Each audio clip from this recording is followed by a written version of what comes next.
Bonjour à toutes et à tous. Dernier point de presse là, de la session, mais un point de presse qui va démarrer par de la tristesse, puisque notre groupe s'associe bien évidemment, notre groupe et puis j'ai envie de dire moi personnellement, parce que j'ai beaucoup travaillé avec Olivier Marleix.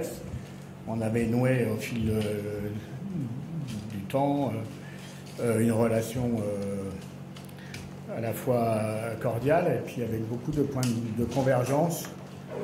C'était, comme je l'ai écrit hier, Olivier était sans doute la plus belle survivance du gaullisme dans cette assemblée, en tout cas celui qui l'incarnait le mieux. Et donc du coup, fort logiquement, avec les communistes, il y avait des convergences sur beaucoup de sujets, sur les questions de l'énergie, sur la souveraineté industrielle, sur aussi le sens de l'État et le rôle de l'État dans un pays comme la France. Et puis, voilà, lui comme nous pensions que le macronisme était l'une des pires choses qui avait pu arriver à notre pays. Voilà, je l'ai invité 2 fois à venir débattre à la Fête de l'Humanité et il avait répondu présent, il était venu. C'était un homme qui aimait le débat public, qui n'avait pas peur de la contradiction et il le faisait toujours dans le respect et la cordialité. Voilà. Donc après, voilà, le secret des hommes est un mystère. On était ensemble la semaine dernière encore dans l'hémicycle, donc bien évidemment notre groupe est vraiment très affecté, très, très triste et nous transmettons toutes nos condoléances à la fois à sa famille mais aussi à tous ses compagnons de parti et à tout son groupe parlementaire. Et donc bien sûr on s'associera à l'hommage qui sera rendu cet après-midi. Pour ce qui concerne les questions au gouvernement, cet après-midi, la question au gouvernement sera posée pour notre groupe par Nicolas Sansu. Nous étions hier reçus par le ministre de l'économie, M. Lombard, sur la préparation du budget. J'en dirai un mot après, mais la question de Nicolas Sansu partira du rapport de l'INSEE qui a été publié hier et qui montre que depuis que l'INSEE calcule dans notre pays le taux de pauvreté, c'est-à-dire précisément depuis 1996, jamais la France n'a compté, selon l'INSEE, autant de pauvres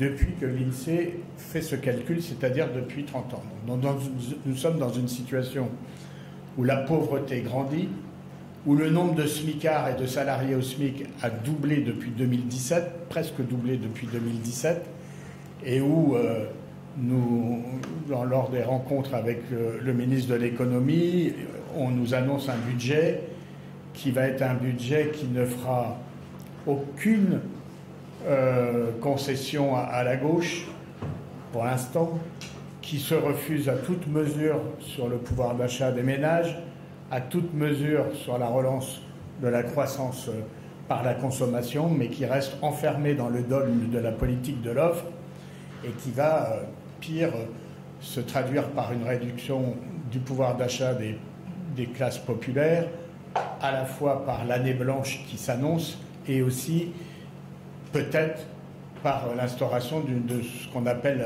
ce qu'on nomme très mal d'ailleurs, la TVA sociale, qui n'est ni plus ni moins qu'une augmentation de la TVA qui frappe, vous le savez tous, prioritairement les couches populaires qui n'épargnent pas ou peu et qui consomment leurs revenus. Donc il y a nous allons juxtaposer ces 2 informations et en considérant, pour ce qui nous concerne, qu'un pays où les inégalités s'accroissent et où la pauvreté s'étend est un pays qui régresse. Et les 8 ans de Macronie se seront traduits par une grande régression de notre nation, des services publics qui s'affaissent, une école en difficulté, des hôpitaux qui sont pour 4 sur 5 d'entre eux en situation financière de déficit gravissime.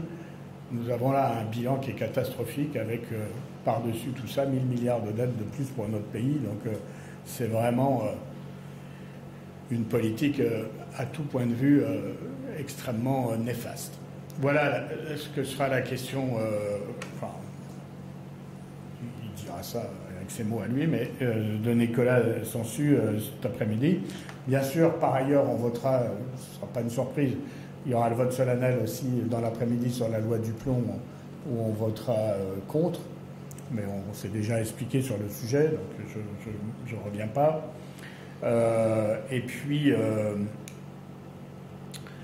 nous allons continuer les consultations. Hier, nous étions reçus par le ministre de l'économie.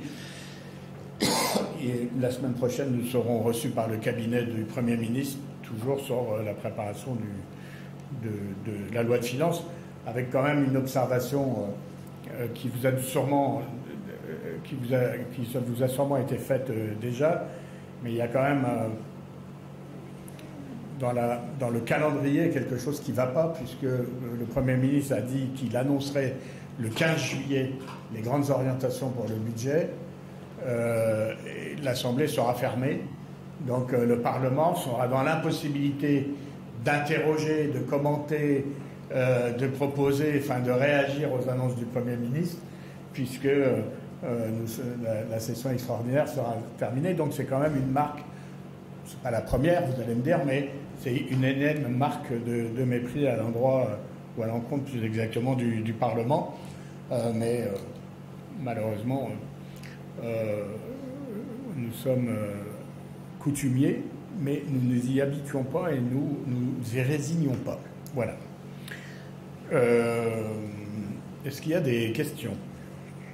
Oui. Bonjour, Quentin Menu pour Outre-mer la Première. Votre collègue Emmanuel Tchibahou participe en ce moment même au sommet sur l'avenir de la Nouvelle-Calédonie. Est-ce que vous échangez régulièrement avec lui pour savoir un peu ce qu'il en est, comment ça avance? Est-ce que vous êtes confiant sur un compromis qui sera atteint entre indépendantistes et non-indépendantistes? Alors, oui, on échange. J'ai eu Emmanuel plusieurs fois au téléphone dans le week-end. Mais non, on ne communiquera pas parce qu'on est dans des... Enfin, ils sont dans des négociations et il faut que chacun soit extrêmement responsable dans cette période. Et donc, ce n'est pas moi qui ne suis pas dans les négociations, qui communique comme Emeline avec Emmanuel. On se tient au courant, il nous dit des choses, mais personne d'autre que lui sur un sujet aussi sensible ne communiquera. Donc je ne vous dirai rien sur le sujet. La seule chose que je peux vous dire, c'est que les craintes qu'il avait exprimées dans une question au gouvernement la semaine dernière sur est-ce que le président de la République allait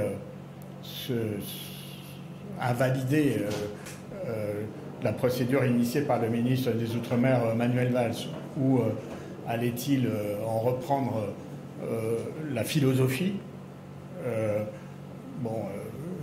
Emmanuel Tchibahou a plutôt été rassuré par le fait que c'est la philosophie des négociations qui ont été interrompues qui était reprise. Pour le reste, je ne peux rien vous dire de plus. Dans la rencontre que vous avez eue avec le ministre de l'économie, est-ce que vous en tirez l'idée de l'année blanche? Est-ce que c'est une hypothèse sérieuse? Je crois, oui. Je crois que c'est une hypothèse extrêmement sérieuse. Alors, eux, ils n'utilisent pas le mot année blanche, ils utilisent le mot stabilisation. Enfin, ça revient au même. Et donc, j'ai interrogé le ministre à 2 reprises sur les 2 grandes inquiétudes que nous avons sur la préparation du budget, que sont l'année blanche et la TVA sociale. sur la TVA sociale, on n'a pas eu de réponse sous prétexte qu'il veut laisser au Premier ministre le 15 juillet le soin de présenter les orientations. Mais sur l'année blanche, son insistance pendant les 2 heures de réunion qu'on a eues avec lui, son insistance à revenir à de nombreuses reprises sur le terme de stabilisation. Stabilisation, c'est année blanche. Voilà, et donc bien évidemment, c'est une chute de pouvoir d'achat très forte pour les Français. Et en ce sens, c'est absolument pour nous inacceptable. Bonjour, Robin Richardot pour Le Monde. On arrive à l'anniversaire de cette 17e législature. Quel bilan vous dressez de cette année qui s'est écoulée et quel souvenir vous en garderez? Le bilan, moi je pense que dans ce qui ne va pas et dans les dysfonctionnements que l'on peut constater, il y a un péché originel dans cette législature, c'est le refus du président de la République, après avoir pris la responsabilité de dissoudre l'Assemblée, c'est le refus du président de la République de prendre en compte le résultat des élections. Donc on ne fanfaronne pas, on n'explique pas, et moi j'ai jamais expliqué que nous avions gagné les élections, ce n'est pas vrai, personne n'a gagné les élections, mais néanmoins les Français ont hiérarchisé leur vote et le groupe, la coalition du Nouveau Front Populaire est arrivée en tête, et la logique démocratique aurait été que le Nouveau Front Populaire soit appelé aux responsabilités gouvernementales. On est bien conscient que ça n'aurait peut-être pas duré longtemps, mais d'abord, tant qu'on ne l'a pas vu, on ne peut pas le dire. Moi, je sais par exemple que l'été dernier, j'ai passé une partie de mon été à rédiger un projet de loi sur 6 mesures d'urgence pour le logement, qui était une proposition de loi sur laquelle que je co-signais, que je rédigeais, que je faisais co-signer pour dégager une majorité à l'Assemblée nationale. Et je pense que le Nouveau Front Populaire aurait pu, sur un certain nombre de sujets, et personne ne peut dire par exemple que le logement n'est pas un sujet de préoccupation majeure pour les Français, je pense qu'on aurait pu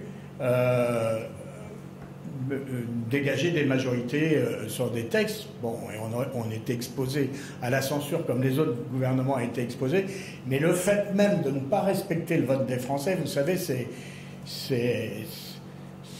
un peu comme la réforme des retraites. C'est du sel qui est mis sur les plaies d'une démocratie malade en France. Et je pense que tout ça laisse des traces durables dans la population, dans la conviction que la démocratie, que le vote, on ne devrait pas jouer avec ça. Bon. Ça, c'est le péché originel de la législature. Après, il s'ensuit forcément le fait que tous les autres gouvernements, le fait que le NFP n'ait pas été appelé, sont frappés d'illégitimité. Donc Michel Barnier ne l'a pas bien compris, François Bayrou l'a peut-être davantage compris, mais néanmoins il s'expose à la censure en ne travaillant pas sur les compromis et sur les coalitions. Parce qu'en fait, on ne peut pas, on l'a vu sur le budget l'an dernier, on le voit encore dans le début de discussion sur le budget, il n'y a pas une main tendue, pas un geste qui a adressé à la coalition arrivée en tête lors des élections sur la préparation budgétaire. Donc c'est pas seulement le fait de ne pas avoir été appelé au gouvernement. À la limite, on pourrait se dire, il laisse passer le ballon, mais pas les hommes. Mais là, il laisse passer ni le ballon ni les hommes en ne retenant aucune de nos propositions. Donc, c'est extrêmement déceptif, si vous voulez mon... Merci.